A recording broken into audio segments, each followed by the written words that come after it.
ये इंस्टॉल होने में थोड़ी सी देर लेगा क्योंकि ये कह रहा चल रहा नहीं। नेक्स्ट एग्रीमेंट एक्सेप्ट करेंगे चेक बॉक्स, फिर हम नेक्स्ट करेंगे, फिर नेक्स्ट करेंगे, फिर नेक्स्ट करेंगे, और इस तरह हमारा जो IDM है वो इंस्टॉल हो जाएगा। ये मेरा IDM की इंस्टॉलेशन फिनिश हो गई है। इसके बाद मैंने क्या करना है, मेरा 64 बिट है, मैंने उसका क्रैक वर्जन है, उसे इंस्टॉल कर लेना।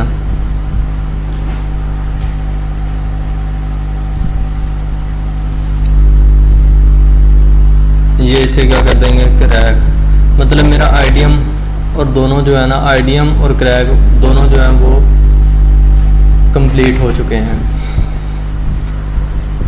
सिर्फ 2 मिनट की इजी सी ट्रिक है, आपको इसे देख के कर सकते हैं।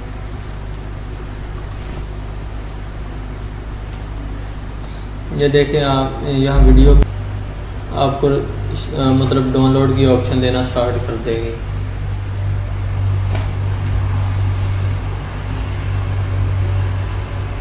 मेरा नेट ही बहुत स्लो है जिसकी वजह से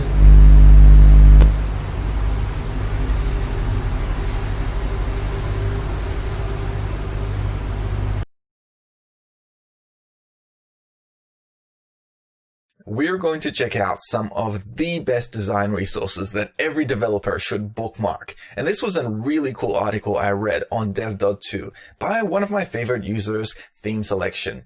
In there, he's compiled all of these, and these are things that will make your website go from good to great. If you don't know who I am, I'm Adrian from Australia. I do videos around design and development. So without further ado, let's just jump straight into it. Our first resource here is a UI library. It's called 100 Daily UI Free. And what it is a compilation of Figma libraries and products and elements and screens and all sorts of cool